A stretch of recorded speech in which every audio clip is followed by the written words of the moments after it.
ஒரு ஊரில் ராஜா ராணி இருப்பாங்கன்னா அவங்களுக்கு ஒரு அழகான ஒரு குழந்தை இருக்கும். அந்த குழந்தைய ஒரு பெரிய அரக்கை வந்து என்ன பண்ணுவாங்கன்னா தூக்கிட்டு போயிடுவாங்க.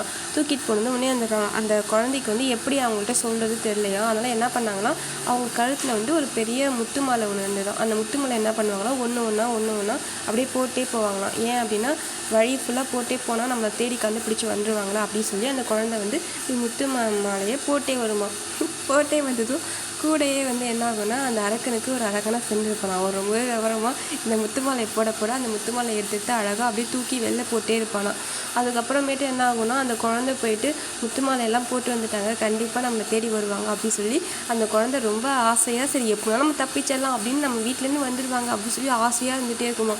உடனே அந்த அரக்கனுக்கு என்னை பார்த்தா உனக்கு பயமாகவே இல்லையா, நான் எப்படிப்பட்ட அரக்கன் உனக்கு பயமே இல்லையா அப்படின்னு சொல்லி கேட்டே இருப்பானா.